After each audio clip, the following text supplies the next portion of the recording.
My friends, it's here. It happened. It was quicker than I imagined, but, my gods, the things that I've seen. Yeah, House of the Dragon has reached Season 8 Game of Thrones quality, and it's a sad, sad, disgusting thing that I will break down. Welcome to the newest episode of SDW. Super Dario World!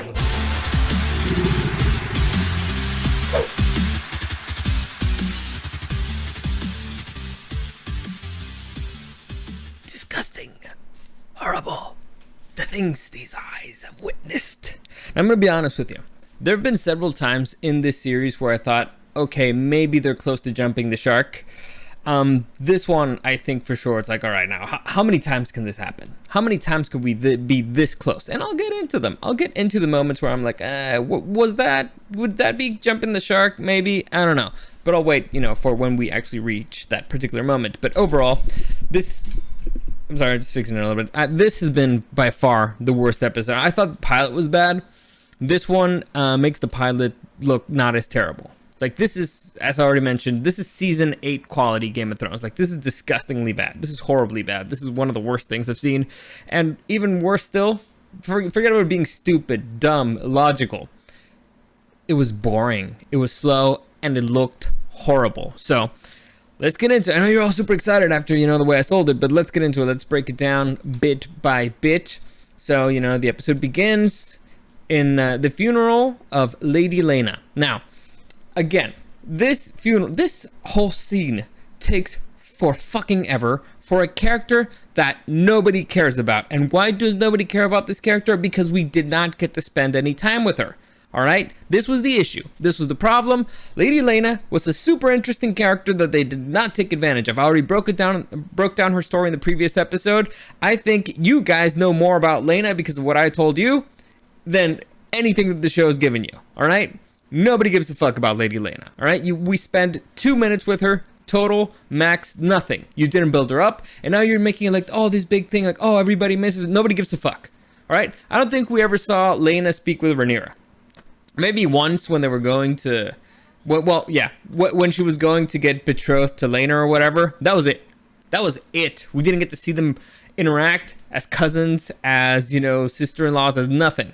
So, overall, big who gives a fuck. And they're trying to make this big deal. No, she wasn't a big deal because you did not make her a big deal. If you would have, maybe you would have cared. Maybe this could have been a really sad moment. Like everybody's like, oh my God, like they're lamenting the death of this character. Oh my God, super sad. But you didn't. So nobody cares, and it's because of you. So this is super long, and it's just a bunch of people looking at each other, and they're making this weird thing about the thickness of blood. And I'll come back about the thickness of blood between the Valyrians, blah, blah, blah. Everybody's sad.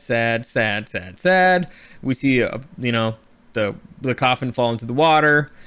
Okay, and now here's something particularly important that it's been bugging me, but now I guess I can finally get into a little bit more. You see these dragons?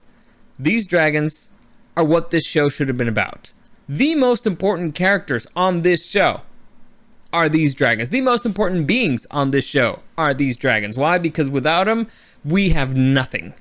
Nothing. The Targaryens have nothing. We wouldn't care about the Targaryens. We wouldn't care about anything. The most important beings in this particular universe are these dragons right here, and the ones that are off screen. And from the very first episode, you guys remember, go back to the very first episode, I told you they're going to throw you a whole bunch of names of dragons, and it's going to be confusing, and I'll try my best to, kind of figure it out a little bit, but no, they haven't done it. There's nothing more important than the dragons, and I don't understand why this show has ignored them. I don't get it. Most of your budget has gone into animating these fucking dragons, and we know nothing about them.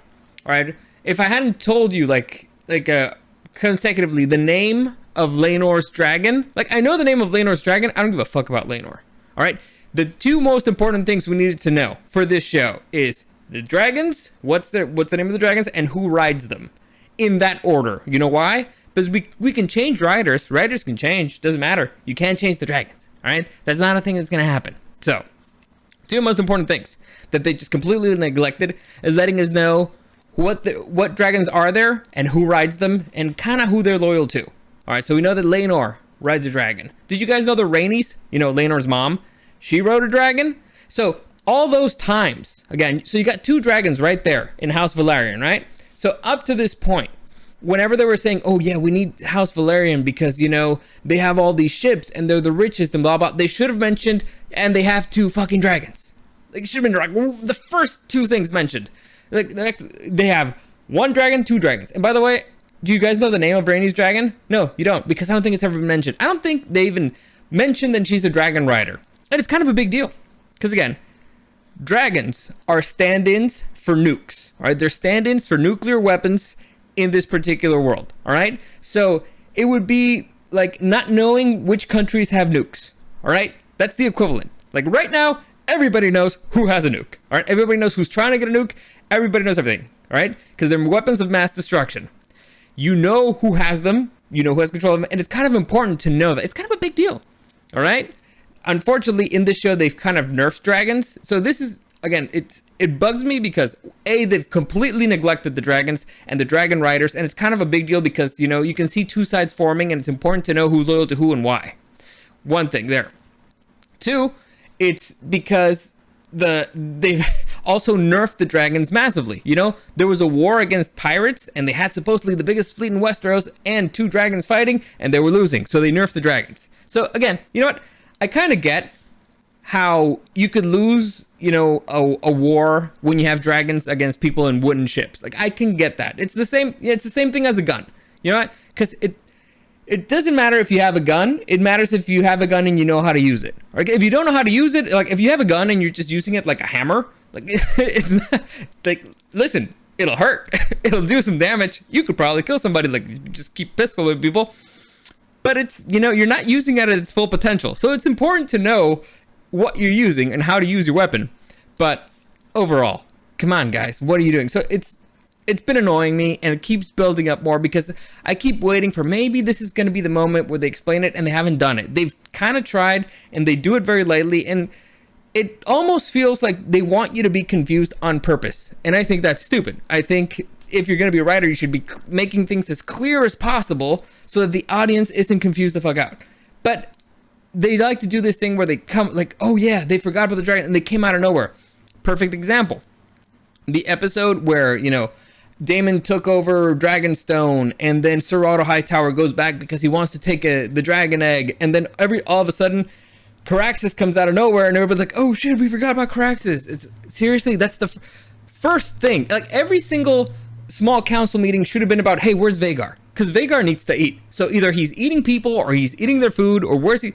It's a big dragon. Where is Vhagar? We kind of need it. All right, we at least need to know where it is. We want its eggs. We want to make sure it's not eating people. It's not eating the food. Like, we don't want to make sure that somebody else takes it. Kind of like Laena did, giving House Valyrian another dragon.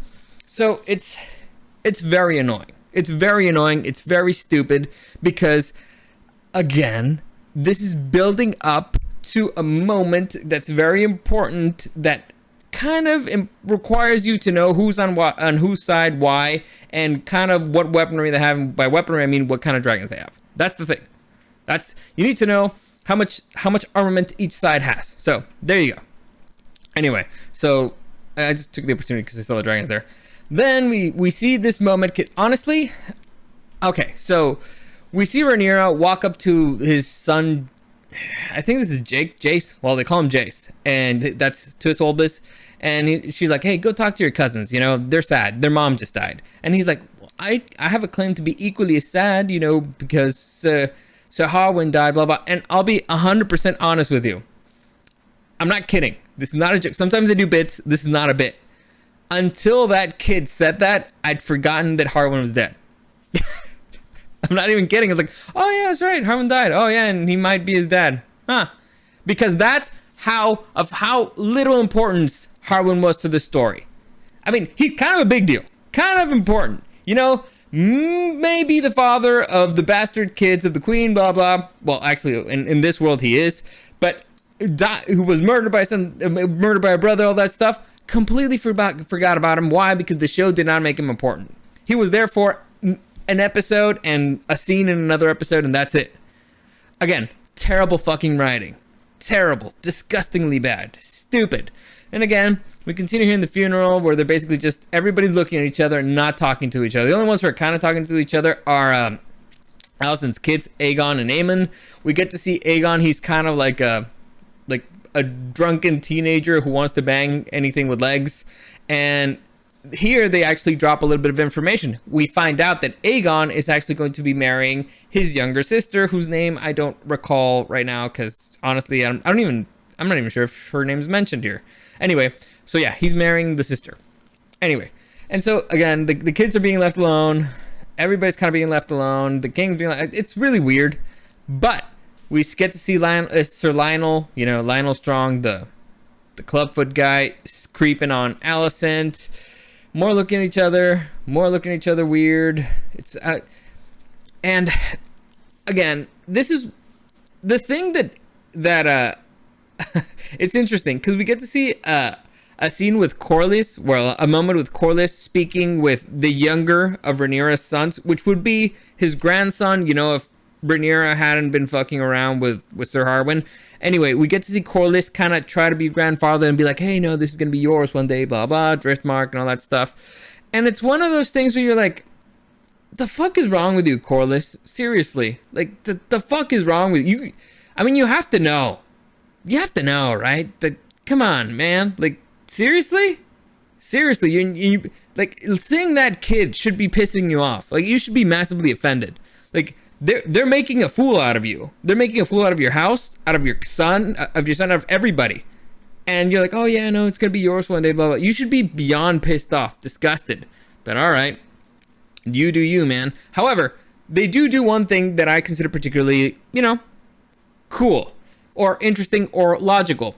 You get to see again Corlys try to be grandfatherly to Luke, and it's one of those things that to me it's everybody should be trying to be friendly to those kids, because those kids are massively powerful. So they should be like, oh yeah, if I don't know, let's say the master of coin. Let's say I'm the master of coin and I have kids, I'd be like, go befriend them. Like, go play with them. Go do something. Don't leave them by themselves. Or mourn with them, whatever. Be their friend. Because you want that, again, in a feudal society, you want to grow with, you want them to be kind of like parasites with them, because people like that suck that way. Anyway, also, another thing that I consider particularly interesting, or that annoys me that doesn't happen, the Aegon, Aemon, and the girl whose name I don't remember should be all over Viserys.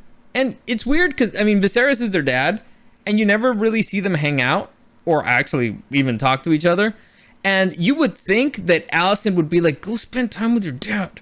Go fucking spend time with your dad. Like, go learn from him. Hear his fucking stories. Play with his fucking miniatures. Just fucking go.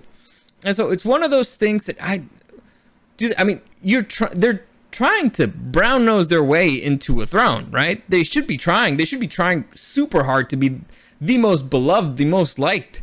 Just hang out with him. Just, I want the inheritance. I gotta be the favorite. I gotta be the favorite. And we don't see it. And again, bad fucking storytelling. Stupid. Just not realistic. But again, we'll continue with, again, people just looking at each other and being stupid. You guys see Rhaenys seeing Rhaenyra and, I don't know, turning her face on her, then going to the girls, crying, blah, blah. Daemon looking at Viserys. Laenor being drunk on the beach. Then, this really bizarre scene where Corlys tells Laenor's lover, hey, go get your patron. Like, almost like, yeah, the dude you got drunk or whatever. Or he's like the guy, he's his pusher or something, or his dealer. But it's one of those things that, again, really, this is a medieval society. The dad's okay with it. So again, it tells us Corlys knows everything. So he went over to Luke and he was super cool to the kid. That's basically the living embodiment of of a massive disgrace and dishonor to his house. Like, they just spit on his face, on his bloodline, on everything. And that kid is the embodiment of it. Well, he's one of the three. And he's like, cool with it? I don't get it. But don't worry about it. We'll get a scene about it later. We'll get lampshaded. Don't worry about it. Anyway, so you get to see this whole thing. Finally, Viserys and Daemon talk a little bit. And again, there's a lot of things that they've done wrong with Daemon. I've complained about them incessantly. You probably heard some of that complaints. But this particular moment is...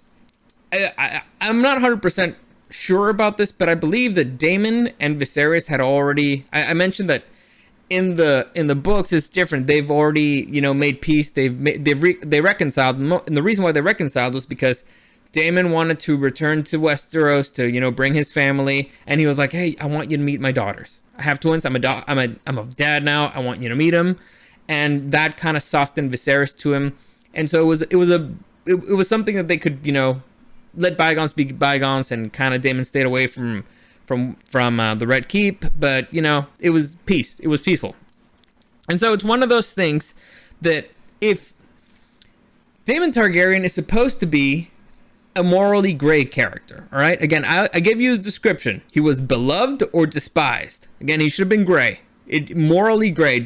He's just completely brutal and sadistic when he's punishing people, but he could also be in the other way very charming, very likable. So either you love them or you despise them. So that goes double for Viserys, who loves him because he's family, but also loves him because he's charming, but also hates him because he's a massive political headache, just like Rhaenyra. So it's one of those things where, imagine the brothers that are reconciled. Again, just simple storytelling. Yeah, the moment where they reconcile and everything's happy, and now this is the moment where the younger brother loses the wife. All right? Again, a wife that we care about, because we know that she actually made Daemon happy. She made him a better man. She made him a father, and he's actually trying. He's doing it still his own way because he's still kind of a rogue. He is a massive rogue, but he's becoming a better man. And all of a sudden, we lose her. It's like, oh my god, no. And he's sad, but he's trying to be tough about it. And Viserys walks up, and you have this beautiful moment between brothers. And it's not about conflict. It's not about putting things behind them. It's just a loving moment between brothers. And that would have been a very nice scene. It would have made, again, you're in a funeral of a character we don't give a fuck about, but at that moment we would have been a funeral of a character we actually care about, and we get to see these two characters. They're like, man, can you just come together? Like, come on, man, do it. And so it would have been better, but again, we've gotten shitty storytelling, so whatever. So they kind of reconcile over this, but it's one of those weird things where Daemon's like trying to be too cool for it. Like, yeah, whatever, I don't give a fuck. Oh yeah, my wife died. Sure, might, whatever. It's weird. It's very weird. So Viserys, then he wants to leave, and he says, he tells Alicent, hey, Emma, I'm leaving. For those of you who don't remember, Emma is Rhaenyra's mother. What the hell's going on out there? I don't know. So he confuses Alicent with Emma. Clearly, he's losing it, and he's been outside walking. And also, by the way, nobody's aged except Viserys. Nobody. I mean, Daemon looks exactly the same. Sir Otto looks exactly the same. I mean, the girl's obviously aged, but Sir Kristen looks the same. Only Viserys looks like everybody else aged like, I don't know, let's say 10 years. He aged like 40. Like, he looks terrible. But he keeps being the best freaking actor on this show, man. Holy crap. Like, he actually, you're like, man, that's an old, even the way he walks, he's in pain. Poor guy. Anyway, let's continue. So, we get to see Sir Otto smacking the hell out of Aegon because he's a drunk and a loser. Then, get to see Laenor being a drunk and loser. And here is where things get annoying. All right? Here's where we can't see shit. Now, I don't know why shows do this. I do not know. If I have to guess, based on how it looks, this was not shot at night. It was shot during the day. And then they just did color correction and they put a filter on it to make it look like night. And that's why it looks like shit. Now, because I'm pretty sure you've seen things that are shot at night and they look pretty good because, they actually add lighting there. You can see it. This was shot during the day and that's why it looks like shit. All right. You can even tell. Like, the kids completely, and they just put like a big shadow over it. Why? I don't fucking know. I'm pretty sure HBO has the money for a night shot. I'm pretty sure they have the studios for it. Like, if they wanted to, they could have done this in front of a green fucking screen. They didn't. So this was a decision, and it was a stupid fucking decision. It's visually disgusting. You can barely see anything. Like, if you're seeing this on YouTube, the screen probably looks black. Like, it's just stupid. But it's like, hey, yeah, it's night. Anyway, That leads us to the conversation between Corlys and Rhaenys, and Rhaenys basically like, that kid's not our blood. You know it, right? Like, you're not that stupid. And Corlys is like, yeah, but history only remembers names. It doesn't matter. It doesn't care about blood. It cares about it doesn't care about DNA. Basically, it only cares about names. History only cares about names. And so that leads us to the beginning of the episode when his brother, I don't know, whoever was doing the freaking eulogy was talking about how the Valyrian blood is the thickest and all that stuff. Well, that goes out the window. Because basically, if you're saying I care more about the name, means you don't care about blood. So you're willing to so you don't care that your lineage, like your actual bloodline, has been massively insulted. You don't give a fuck about that. You don't care that you're gonna lose your house. Like your blood descendants will lose their house because it's going to go to a Targaryen bastard, and you don't give a fuck. You're like, yeah, whatever, doesn't matter, because history, our names will be there. That's fucking insanity. Like, that's, unless Sir Corlys is a massive idiot or a total psychopath that he doesn't care about his actual lineage, like the people who he's blood related to, I don't understand what we're supposed to think here. Like, how stupid are we supposed to be? Can you imagine that? Like, imagine that position. Supposedly he's a self-made man. Every single thing that he has, even though he inherited a throne, the Driftmark throne, everything, he did it by himself. And all of a sudden he's like, yeah, I don't care that it's gonna go to a Targaryen bastard. Everything. I don't care, as long as we're in the history books. Seriously, you're gonna go in the history books as a cuck, as the father of a cuck, and they're gonna make fun of you forever. They'll be like, ha, that's the idiot who lost his ancestral home because to a Targaryen bastard. Like, oh, he's so stupid. The strong bastard. Oh my god, he's just so embarrassed. Like, his lineage lost everything just because of him, because he's an idiot. He's a stupid clown. That's how he's gonna be remembered. And so that's really weird. And also, there was another thing that Valerian said before that just completely contradicts it. I had it in the top of my head. Let me see if I remember it. I'm not kidding. This is not a bit. I was planning on saying it. Because this whole conversation was about, all right, blood's thicker than everything. We're going to drop the pretenses and all that stuff. I don't know. Maybe it'll come back to me. But there was something else that was mentioned here in this conversation. Like, seriously, dude? Seriously? Like, we've kind of been with you for a while. Your character's kind of been here for a little bit. And this should be massively insulting to you. I don't understand why it's not. I guess because the writers don't want it to be. But even Rhaenys is like, yeah, you're a fucking loser. And you can tell it. Like, yeah, we're losing. We're losers. Now, Rhaenys is kind of more like, well, they kind of have us by the balls, because if we say that, no, those kids are bastards, it's the equivalent of treason and we might die. So maybe she's kind of aware of that. But still, at least she's not happy about it. The other guy's like, yeah, this is fine. Yeah, this is cool. We're going to be in the history books. Hey. All right. Yeah, listen, losers do what losers do. Whatever. Next. So we continue with this stupid thing. Again, there's been a whole lot of nothing. This episode is a lot of nothing. Then again, we have a very dark scene with Daemon. You guys can't tell, but it's Daemon walking around with Rhaenyra. And basically, listen, I don't know if maybe they tried to make Daemon a little bit more likable in the previous episode, being a father and stuff, maybe like softened up a little bit, but all that went out the window, when he says like, oh yeah, well, she made me happy a little bit. All right, when he's talking about his dead wife, I'm like, yeah, whatever. Like, maybe he's trying to play too cool for school. I don't think it comes out that way. Like, the dude who talks like that way about his dead wife, who supposedly he actually cared about, is not likable, respectful. Again, that's not a morally gray character, okay? That's not even close to morally gray. That is just straight up disgusting. And you're like, oh man, what a piece of shit. The weird thing is that all this stuff turns Rhaenyra on. Like, Rhaenyra's massively fucked up. I need you guys to remember this thing.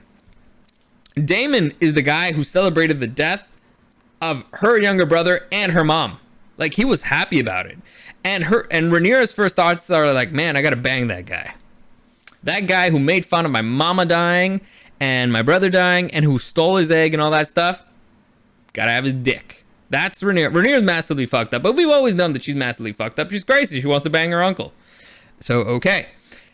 And again, she supposedly just lost her lover. He supposedly just lost his lover, you know, the father of their children, whatnot. And so the only natural thing for them to do is to bang, right?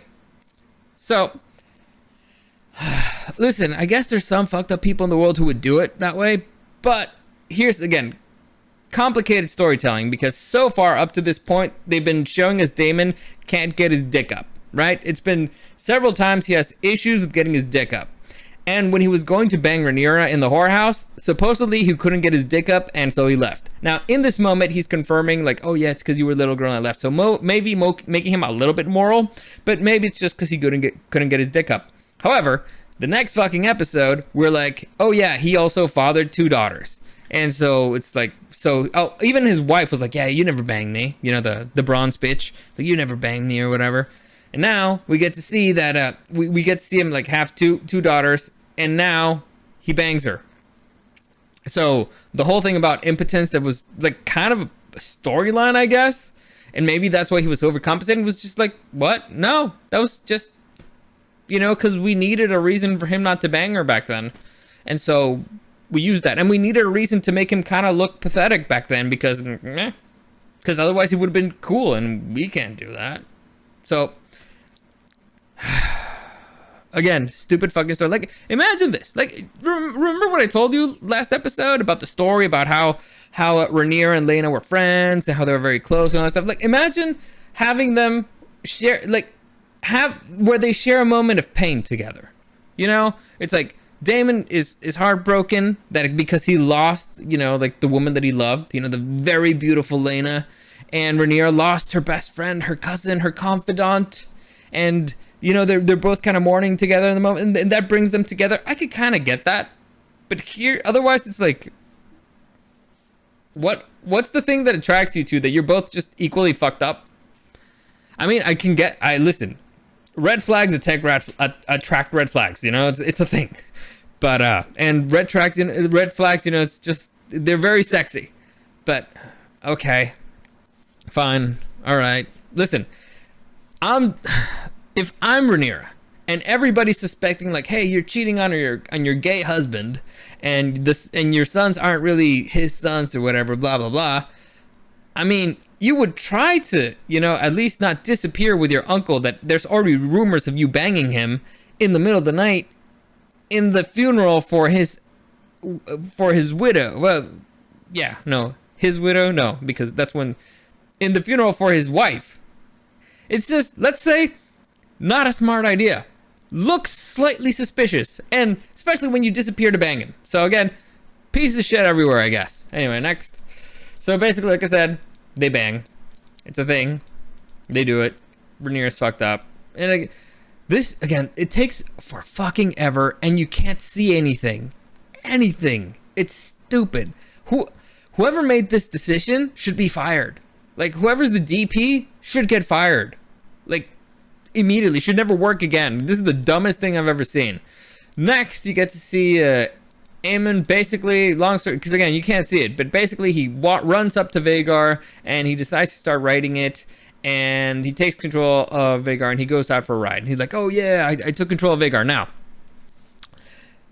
if we would have spent more time with this kid, and if we would have seen how obsessed he was with dragons, and the fact that he's the only one in his family who doesn't have a dragon, and the risks that he's taken to try to take a dragon. Again, we saw him go down to the dragon pit and almost get killed by Sunfire. That's not enough, all right? We need to actually have spent time with this kid to see how desperate he was to go and face the largest, oldest, probably crankiest dragon in the world, all right?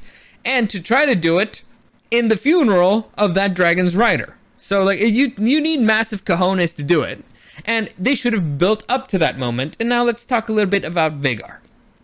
Again, every single small council meeting should have been about, where's Vhagar? How do we capture her?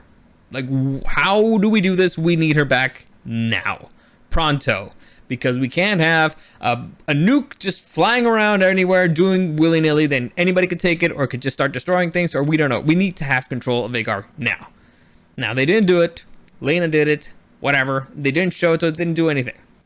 But here, is something very, very important. Again, they already mentioned about dragons. They are power.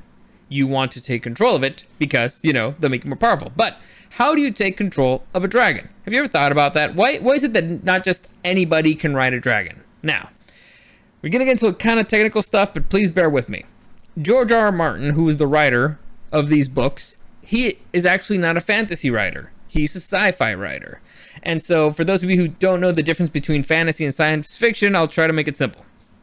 In science fiction, the world has a set of rules. Now, those rules might be different from our world, but they have a set of rules, and you can't break them. All right? It has its feet on reality. Reality might be different to ours, but it has its feet set on reality. However, fantasy, magic. There are no rules that you can't break. All right? That's why I've always said that Star Wars is not sci-fi. It might be futuristic fantasy, but it's fantasy because it doesn't really follow rules. It just does whatever needs to happen will happen. In sci-fi, it's more like whatever needs to happen, we'll science our way to that point, but they kind of need to build up to it. With fantasy, it's more like magic. Anyway, so George R. R. Martin is actually a sci-fi writer, and so he tries to make things logical, to make things believable, keep its feet on the ground. So that's the reason why in the show, or in the books, in the story, we get wyverns instead of dragons. Now, to simplify things, I keep calling them dragons, but these aren't actually dragons, these are wyverns. Now, for those of you who don't know what's the difference between a wyvern and a dragon, a wyvern, it's basically like what you see on the show. Its arms, its front arms, it's a giant lizard creature whose front arms are also the wings. All right, the front arms are the wings. That's a wyvern. That's how the dragons look in the show.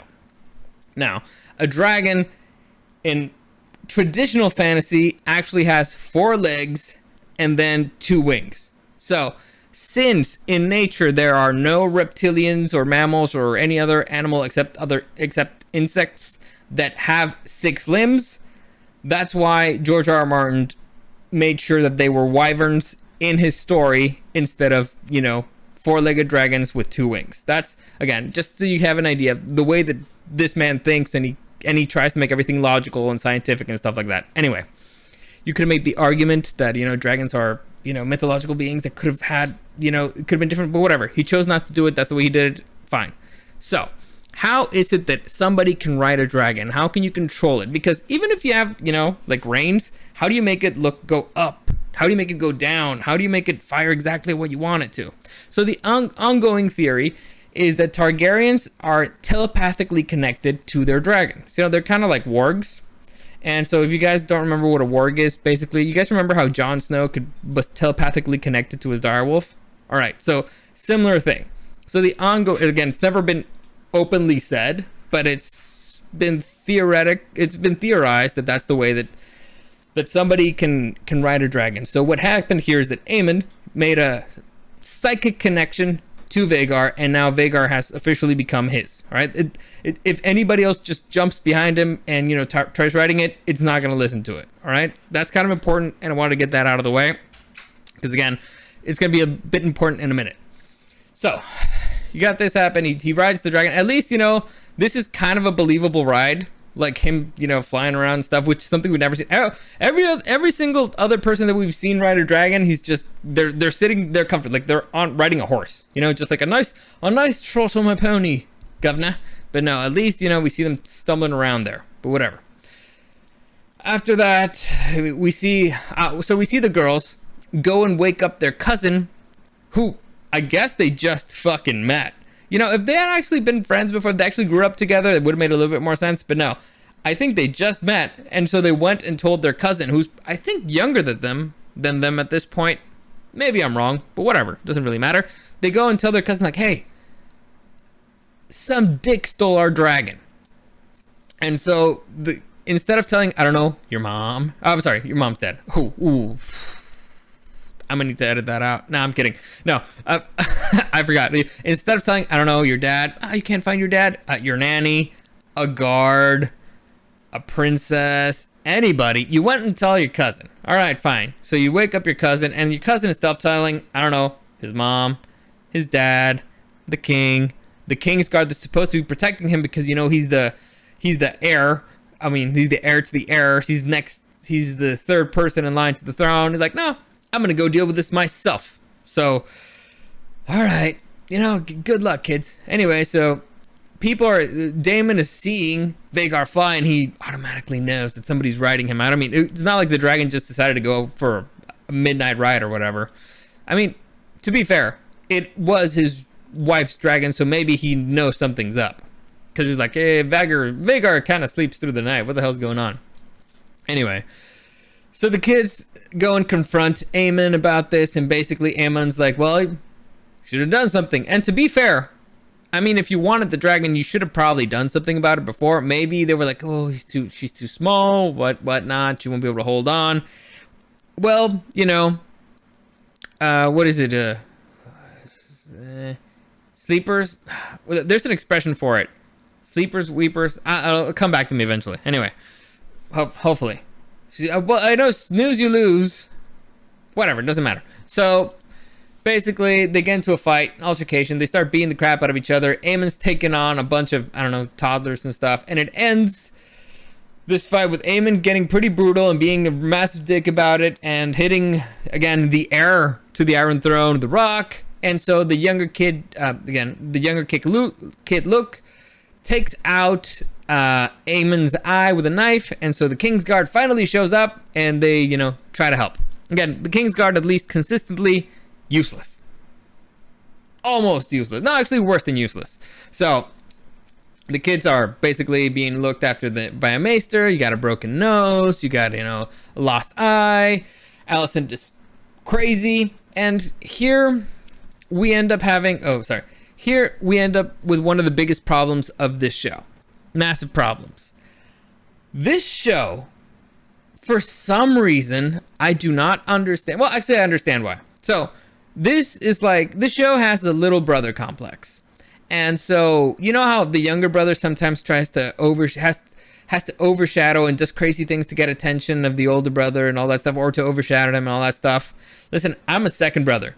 I get it. Sometimes, what the best thing you could do, and this is what you learn with age, is see the mistakes that your older brother has made and learn from them, and then make your own unique mistakes and stuff like that, but try to be a little bit different, again. But sometimes you do just crazy stuff just to get a little bit more attention, or you try to completely sneak away in order to never be seen or whatever. Everybody does their own thing. Here, this show has consistently tried way too hard to outdo its older brother. And again, Game of Thrones had its moments, particularly season 1, season 2. They had massively great moments, iconic, and they keep trying to outdo Game of Thrones. Like, a few examples, Game of Thrones was very gory, and they'd show stuff, and there was nudity and all this stuff. In this show, we saw guys get his nuts cut off. Like, oh my god, it's so gory. Oh my god. We saw a guy fart on camera, like literally his butt while he was farting.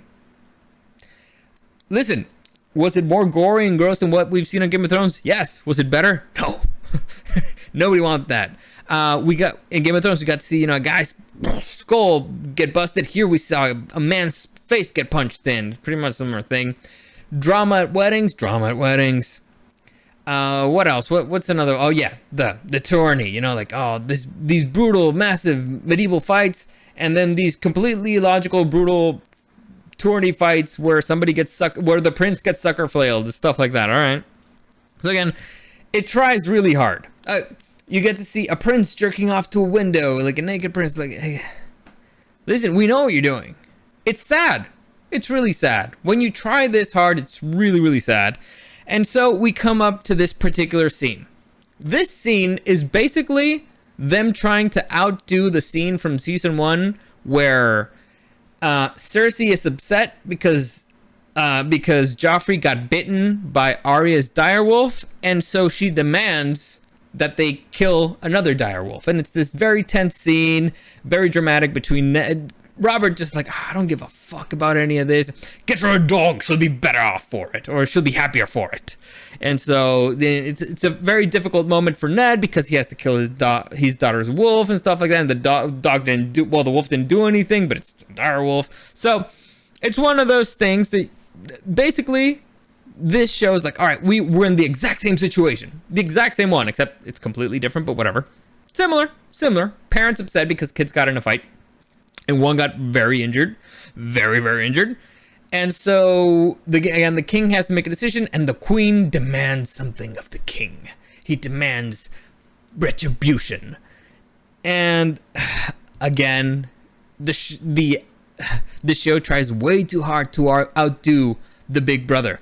And this was really hard because this is Game of Thrones season 1. It's Game of Thrones at its best, with its best cast, with actually decent writers. And so, let's just say they jumped the shark. Again, there were moments where we're almost there, so let's just go through it. So everybody's fighting. They're like, "What? Who did this?" Viserys like, "What the fuck's going on?" I was taking a nap. I was thinking about my miniatures. Otto's just sitting there in the back doing nothing. And so the Viserys is like, "Kids will be kids. They injure each other." And Rhaenyra pops in out of nowhere. Well, she comes back and she's like, "What happened to my kids? Oh my god!" Like that. Well, they were defending themselves again. Parents defending their own kids. They weren't there. All right, the parents were not there, so they're immediately just it could have been it could have been them. It could have been their fault, but it was immediately defending them. And so again, this leads to Rhaenyra telling Viserys something that Jace told her. She says, well, he called them bastards. So Aemon called them bastards. And again, I need you to understand this.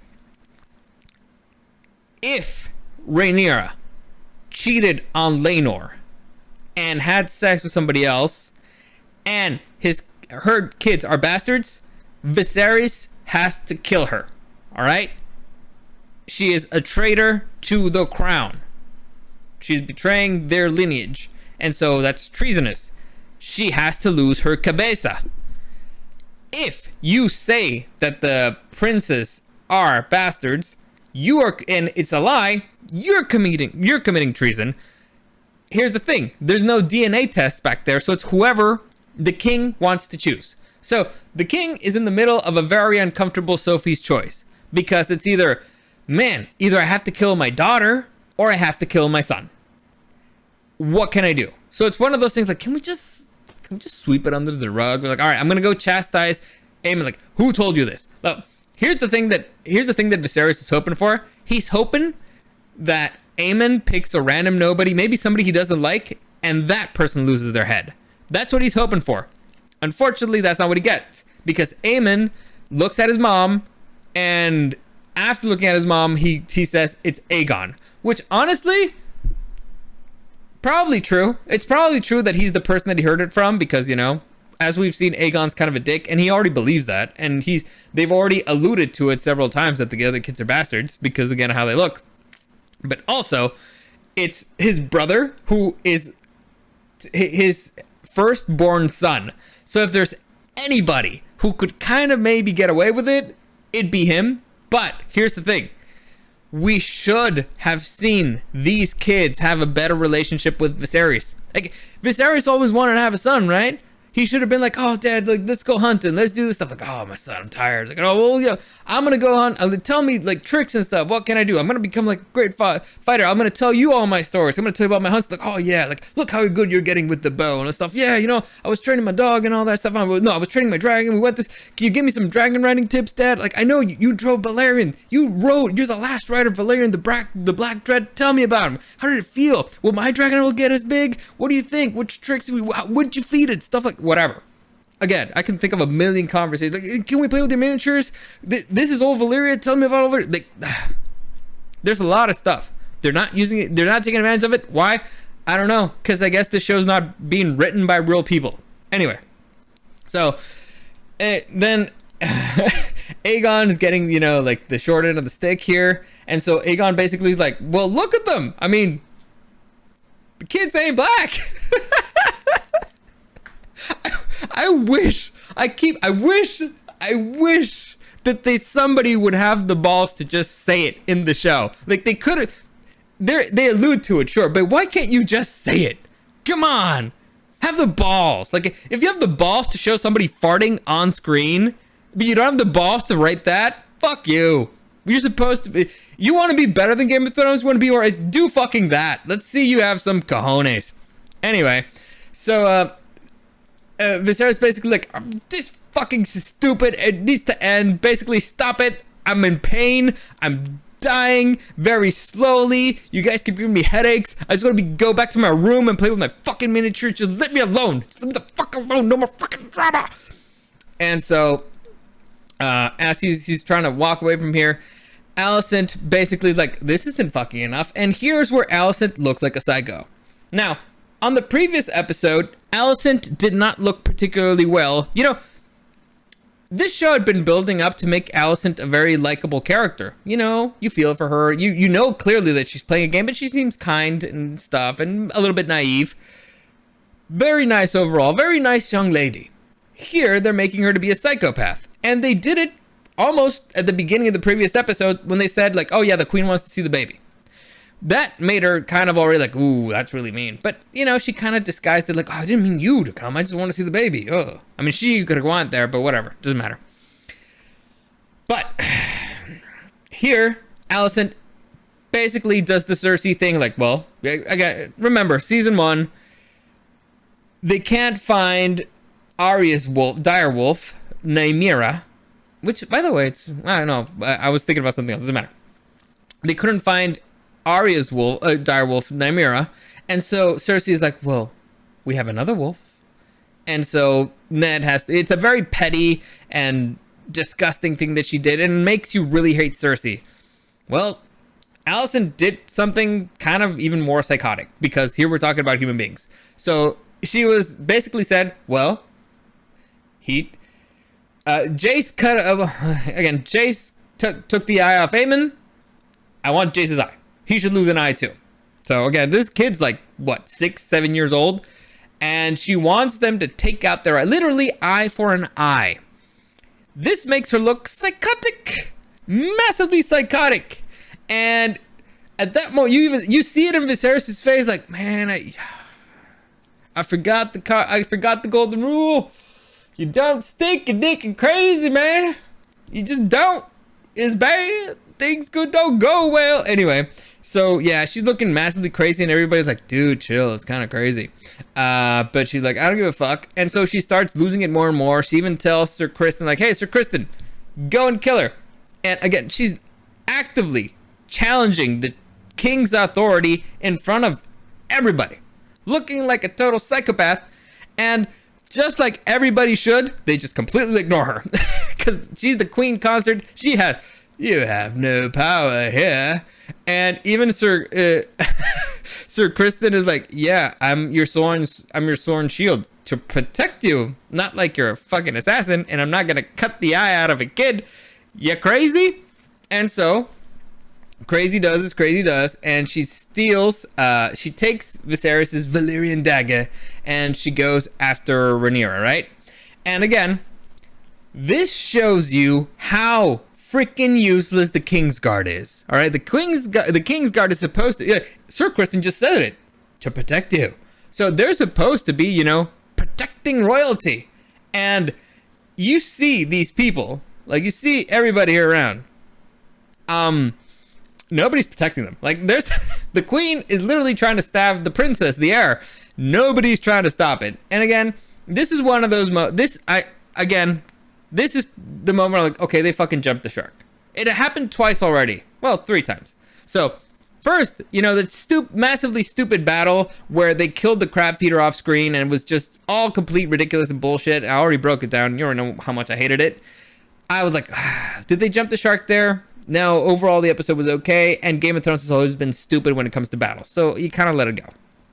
The other moment, when Daemon kills his wife. Now again, Daemon has, in book Daemon, the cool Daemon, has always been a morally gray character.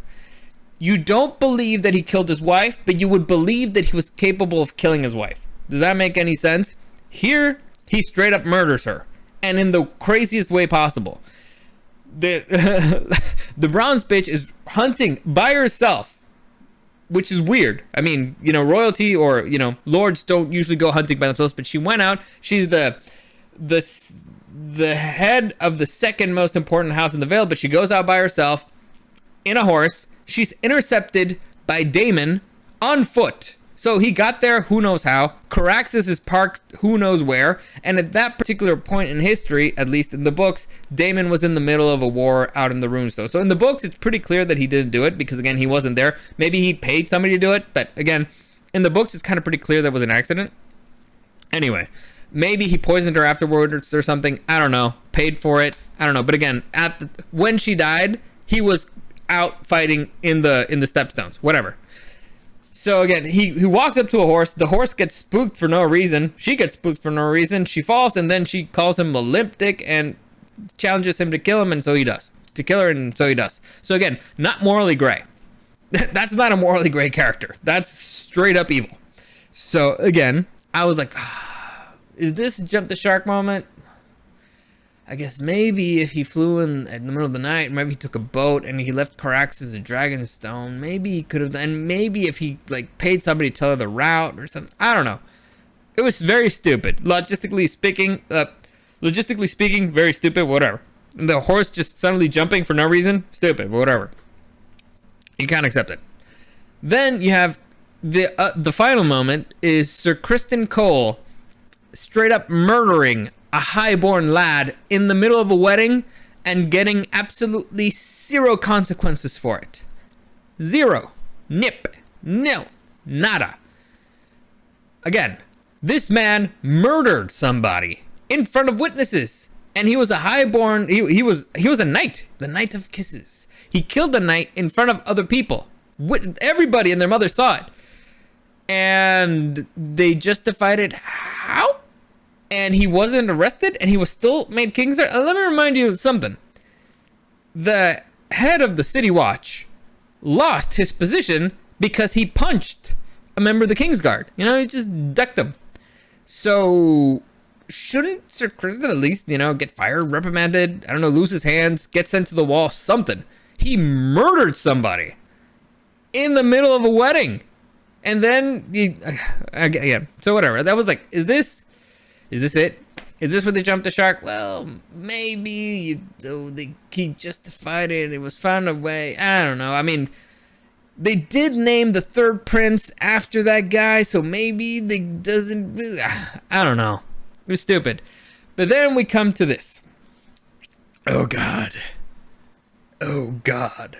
So again, this is the younger brother trying to outshine the older brother in the stupidest way possible. So we had Cersei being a total bitch and getting a wolf killed. Well, now we have the queen trying to stab the princess because she went crazy and she's got the Valyrian steel dagger and blah, blah.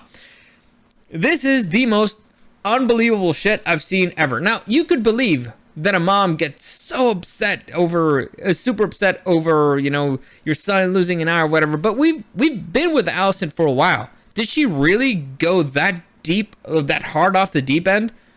Really? I mean, the only reason why somebody gets that desperate is if they feel they're losing massively. And if you have no other options. I think she still has a lot of options. Like, I don't know, make your son spend time with their dad. That seems like a good option, Your dad just came back to be the hand of the king. You're kind of doing okay. Like, I mean, I get it. Your son lost an eye. I'd be massively upset. I'd be furious. But I'm going to stab a kid furious or kid's mom furious? Kind of out there. Again, I've never had a kid. I've never had a kid lose an eye, but still, I've been in situations where a parent has been around where, easier. I was, when I was like 15 or something, I accidentally hit my friend Otto in the head with a rock. It was an accident. He was running this way. I threw the rock that way. It was a flat rock. It took a curve and ended up hitting him right in the head. And so busted his skull. But I felt terrible about it. But Otto he was a big, tough dude. You've probably seen him in my podcast, the Spanish one. And he just laughed it off. And he ended up getting a few stitches, whatever. I felt really terrible about it. And then when I went to talk to his mom about it, his mom was very worried about me. Because, she could tell that I was still a little, I was like, oh my God, I hate your kid with the rock. And she was like, no, don't worry about it. These things happen. Like, if he was meant to get hit in the head by a rock, he was meant to get hit in the head by a rock. He would have been, even if he didn't go with you guys, he would have been in his room. A truck goes by, it would have gone through a rock, it would have flown through his window, would have hit him in the head. Like, it would have happened. So don't worry about it. Relax. That's how most parents react when kids get injured. They'll be massively upset, but they don't generally go berserk and try to stab kids. That's not a thing that happens. You're upset, you're concerned, you'll yell, you'll be but you don't usually attack kids. That's psychotic. So weird thing number one, and massively out of character for somebody like Alicent. That's something that I would, if you told me Cersei did it, I'd be like, yeah, totally, Cersei did it. Like, it'd be weird if she did it, but this is not Cersei. This is supposed to be Alicent. And second off, am I supposed to believe that nobody here, like Corlys Velaryon, these 3 guards right here, the 2 Kingsguard, everybody here, nobody decided to just go in and stop him? Like, hold him? I remember very clearly. Like, this is, I was 18, 19, I was in Ensenada with some friends, and one friend was drunk and he was gonna get into a fight. Now, I don't remember the exact situation. I just remember seeing my friend going like this. All right? If you can see the video. Basically, he's got one fist forward, the other one back, and clearly he's about to do a punching move. And so, I remember, it was very quick, all right, super quick. I just remember him going like this and going forward. And so immediately, almost without thinking, I put my arm in between. So the arm that's back, I hooked my arm right where he was gonna throw the punch, like holding him, like hooking the arm that's gonna throw a punch, turning him around and being like, nope, we're leaving. And this dude's kind of like not a big dude, but he was strong. Like he was like a little bowling ball. He was a tough dude. And so I was just like, nope, turn him around and we leave. It was. Again, I was drunk too, but I managed to do it. Immediately, you don't even think about it. Reflexes, they just go. These are trained fighters. And those are girls who are not trained fighters. And none of them could just go in there and take the hand with the knife and be like, all right, stop it. No. Like, they actually let her run across the room. Nobody, the armored people, nobody could have just stepped in between them. Not a single person who are standing right there. Like, nobody, like, this is the queen and the prince. It's your fucking job. And nobody could do it. And this is one of those situations where I'm like, this is the biggest problem with the show. Well, second biggest problem. Biggest problem number 1 is the dragons. Biggest problem number 2, the people, the court, are non-existent. I mean, there's people there. But do you actually see them taking a side? Like, I could understand it in this room. Everybody was just bickering against each other. Like, the people who are on the side of Alicent just been like, yeah, he took his eye, he should have done it, like, it's crazy, no, we demand compensation, the prince lost his eye, it's crazy, that kid's evil, the reds are evil, whatever, all this, the blacks are evil, doesn't matter. And the other side like, no, it's crazy, no, that kid, he stole a dragon, it's a funeral. So people actually bickering against each other back and forth, the temperature getting so hot that somebody decides to stab somebody, and so in the confusion, I could kind of get it. You know what you call that? That's actually a good scene. So it actually would have made kind of sense. Not everybody's just like, this is so shocking. So people getting upset and heated up because their side, you know, their prince lost an eye and stuff like that, and the other one lost a dragon. So again, is this the moment? Did we jump the shark? Was that like, I get suspension of disbelief, but seriously? Like, you have to try this hard? And do something this stupid? I mean, you could have done it in a way that was at least a little bit believable. This? And these people get paid money to write this? God, like, you know what? You should just set money on fire. It'd be better use for it. You know, at least you get some heat from it. Whatever. So we continue with this stupid scene with and it ends up with Alicent cutting Rhaenyra's arm and then not trying to stop the bleeding. Like, I don't know about you guys, but if somebody cuts me and if I've seen blood, like, I immediately like would have put my hand on it because I don't want to bleed out and die. But Rhaenyra's like, ugh, look. All right. I mean, listen, we know she's a psychopath. So if anybody had any doubt that she's a psychopath, like, there you go. Like, that's all the Exhibit A. She's cut and bleeding and it looks fairly painful, but she's not even trying to cover it up. All right, because she wants people to see. Whatever. And again, Corlys Velaryon standing right there like an idiot instead of, you know, having, you know, doing something like, hey, can I stop the bleeding? Like, get me a cloth, a towel, get the maesters. Nothing. He's just like,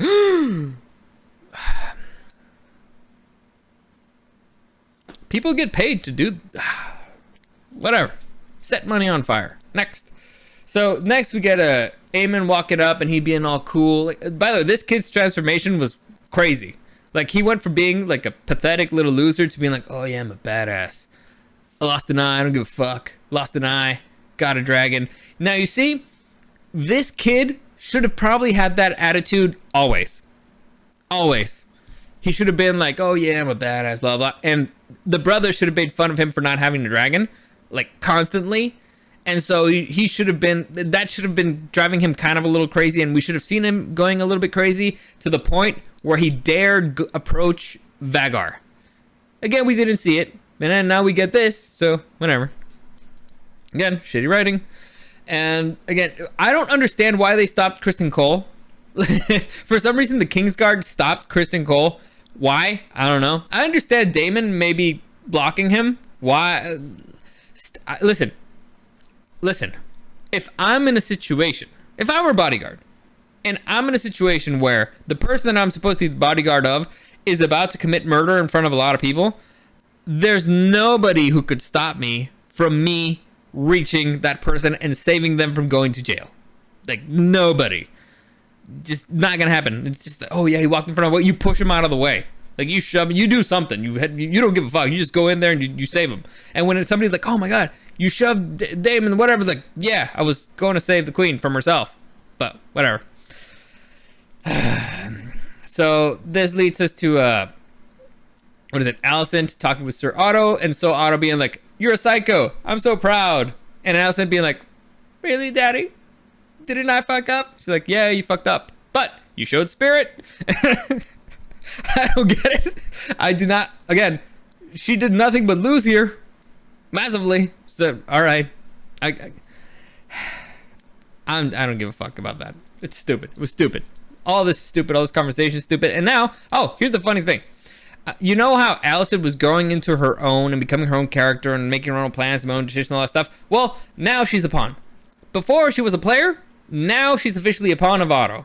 Now, you could argue that she was always kind of a pawn of Otto, but, you know, she was a pawn of Otto, and then they sent Otto away, so she kind of had to become her own woman and start doing her own moves and all this stuff. But she fucked up so massively that she needed Daddy to hold her hand again. So what they're saying is that strong, independent women need their daddies. They can't do it without them. They'll fuck up without them. That's what you're saying. Anyway, let's continue. For those of you who say this is a feminist show, it's not.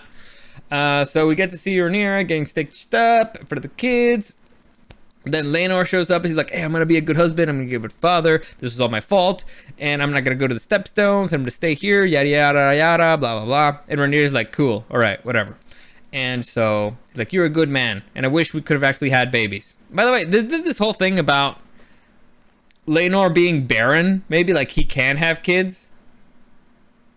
Listen, it's a theory, I guess. But it's a stupid one. Anyway, let's continue. So, again, you get to see Alicent leaving, blah, blah. You get to see the kids leaving with the dragon. Okay. Oh, I forgot. So, Otto Hightower, when he's saying, hey, you know, that Aemon, that rogue, he's right. The price we paid is 10 times the price of the dragon. Because again, dragons are the most important thing in this world. And so it kind of bugged me as I was watching it. It's like, you forgot about David having Karak. You haven't cared about dragons at all. So what the fuck are you trying to do now? Like, I guess it upset me because now they're going to be a thing. But you've had a whole entire show, a whole entire season to make them a thing. And now you want to make them a thing? Good fucking luck. Anyway, so you get to see a Clubfoot dude be a creeper again with Alicent. And you get to see Rhaenyra and Daemon hang out together. And basically, Clubfoot guy is like, hey, I'm here for whenever you need me. You want me to cut out a kid's eye? And she's like, not right now. Maybe later, though. Well, we'll see. Listen, I get that Alicent thinks that she's in a corner. She's actually in a pretty solid position, like except for yesterday. If you discount that, she's actually in a pretty good position. If she hadn't lashed out, she'd be in an even better position because, again, you're the victim. all right? Your son lost an eye to her son. Clearly, she doesn't have control of her house. You just got a dragon, and all you gotta do is be like, hey, well, I mean, Aemon just lost, like, just go hang out with your dad. He lost an arm, you lost an eye, you can bond over that. I don't know, dude, you can bond over Vhagar and Valerian, something. I don't know. It's stupid, but they're trying to make her seem more desperate or crazy, and so she's even considering hanging out with this dude or using him. All right, good luck. This dude's so slimy and creepy. Ugh. Disgusting. Hate him. Hate that character. Anyway, then you get to see Rhaenyra and Daemon be total psychos. Because basically, Rhaenyra's like, hey, let's get married. Because that way, with you as my king consort, nobody would challenge my line or won't challenge me or anything or whatever. And plus, you know, we'd have way more dragons. Why don't they never mention the dragons? I don't know. She'd be like, with you as my king consort and Caraxes and Cyrax standing behind us in the throne, nobody would challenge us, you know? Something. I don't know. Your daughter's dragons, my son's dragons, we'd have like, you know, whatever. Anyway, and Daemon's like, yeah, but you have a husband. And she's like, yeah, we're gonna kill him. And so they get this whole thing where we see the Daemon planning out with the gay lover Carl, like, oh yeah, you're gonna go kill him. By the way, in the books, it is suspected that Daemon is one of the reasons why Laenor gets killed. Like, oh yeah, he paid off. Well, it's very clear that Carl killed him. It's not clear why. Could have been jealousy. Could have been a drunken, like a lover spat. It could have been a lot of things. One of the theories is that Daemon got him killed, you know, to get him out of the way so he could marry Rhaenyra. I never really ever, you know, prescribed to that one, because if you're gonna kill somebody, hiring their lover seems kind of like a bad idea. Because, I mean, listen, it depends on how much you know about their relationship, but usually it's like they love the person, so getting, like, it seems really bizarre. Like, honestly, in that guy's situation, you just take the money, tell the other person, like, hey, yeah, this guy wants to kill you, and then, you know, they can deal with it. But, again, really weird. Terrible choice for an assassin, so I never really prescribed to the idea that he paid the other guy to kill him. It just seems stupid. And as a matter of fact, it was very stupid. So it's just one of those things. Then we get to see Daemon kill this random person who I don't think I've ever seen before, but we get to see Daemon being evil. So again, not morally gray. So Rhaenyra and Daemon supposed to be morally gray, not gray at all. They're straight up evil. Like, they're straight up killing people they supposedly love. And so then we get this dumbest, stupidest assassination scene I've ever seen. Like, these dudes, like, all right, so Laenor walks into the hall of, you know, the grand hall of Driftmark, and Carl's there, and Laenor's like, what are you doing in this room? It's like, dude, that dude's probably been up your ass, or you've been up his, and you're offended that he's in this room. Why? Like, what? This is like a really bizarre scene. Like, it should have been more like, hey, what are you doing here? What's up? Like, oh, I thought you left. Or you going to steps down or something? Like, oh my god. It's really bizarre. And their assassination, the duel, is very bizarre. It's really stupid. And it ends up, again, it ends up being all like a setup or whatever. Because we don't get to see Laenor dead. We get to see them, you know, get set on fire. Which, again, if he's supposed to be the blood of old Valyria, he's supposed to be kind of fireproof. But again, we don't. I already explained this in the previous episode. It could have been, you know, the magical comet that helped Daenerys or whatever. It doesn't matter. So Daemon and Rhaenyra end up getting married, like, immediately. Like, listen, I don't know if this happened in the books. It happens like almost a year later after the death of their spouses, which happens at similar times.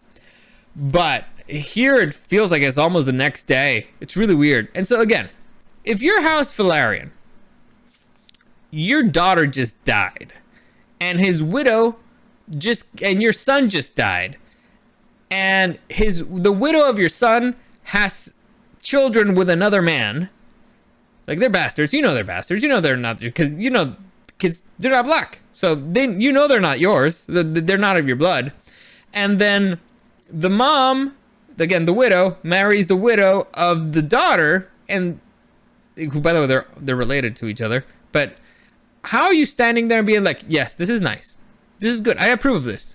I'm going to ally myself with these people. No, It's fucking stupid. It's the stupidest thing ever. It's like, oh yeah, you're just gonna, what, take my family's inheritance and everything and go do your weird Targaryen thing? No! The fuck? You're gonna insult the memory of my children? Like, they died yesterday! Seriously? You're fucking psychos. No way. But whatever. Listen. House Velaryon is not looking particularly good in this show whatsoever. So they get married. And then we get to see a scene where Carl and Laenor, oh, it turns out he's alive. He shaved his head. They escape on a boat. So, you know that thing I said before, why I don't think Daemon hired Carl to, you know, to kill Laenor? Yeah, it's because I thought, you know, if I'm Carl, I'd be like, all right, I'll just take the money and I'll tell Carl and we'll leave. And, you know, I'm sorry, and I'll tell Laenor and you know, I'll make points with him and whatnot, whatever. So it was a really stupid thing to do, and here in this show, it's an even stupider thing because, all right, let's assume that Laenor leaves forever. What's his strategy here? Because I need you to remember one thing, and I talked about this already. Laenor is a dragon rider, okay? How will the dragon know that Laenor is dead? Are they gonna just, are you just gonna roll out the, you know, the burned body in front of Sea Smoke, and Sea Smoke's gonna be like, yep, looks like him? Or maybe will he know that he's still alive based on their psychic connection? Anybody? Bueller? So assuming they have a psychic connection, otherwise how's the dragon gonna know? The dragon's gonna roll out a, you know, like a burned up body right in front of him. He's like, oh, dinner, nice. How's he gonna know that Laenor is dead and that it's time for him to get a new rider? And so I know what you're thinking. Well, maybe he won't get a new rider. He doesn't need a new rider. Like, yeah, you need every single dragon that you have. You need it to have a rider. Like, this is leading to conflict. Their society's building up. They're building up armament. You're not just gonna leave a dragon in the sidelines. It's not something you're gonna do. It's not something that's gonna happen. So this is jumping the shark number 3. Stupid thing. Are they gonna bring him back later? Are they gonna forget that he even exists? I don't know, but this is stupid. This is beyond stupid and unnecessarily complicated. Unnecessary at all. Because listen, you made Carl, you already established that, you know, Daemon and Rhaenyra are vicious, you know, cold-blooded killers. Well, guess what you also established here? That they're incompetent buffoons. Idiots. Morons. He just beclowned them. They're not just the clown, they're the whole fucking circus. It's beyond stupid. I don't... Listen. I don't even know what to say anymore. This, again, this is level, season 8 quality bullshit. Stupid. Bad writing. They deserve no money. In fact, they should give the money back. They should pay. They should pay for having written something so disgusting, so bad. It looks horrible. It's stupid. They've been trying to maybe build up to something. They've done it in the dumbest way possible. I don't get it anymore, man. Like, I feel similar to how I was feeling about Lord of the Rings. It's like, really? Seriously? This? Come on. I don't... Anyway, the point is, I'm just not excited anymore. It was stupid. It was the worst episode yet. Hopefully, next week, you know, hopefully this builds up to something that was fun, that was worth it. But you're gonna have to give us something massively worth it. All right? And I'm talking about a 10. We're talking season 1 quality good. And it can't just be a bunch of stupid bullshit. But unfortunately, it looks like it's gonna be a bunch of stupid bullshit because it's been a bunch of stupid bullshit so far. But we'll see. I'm disappointed. I'm sad. I don't like feeling this way.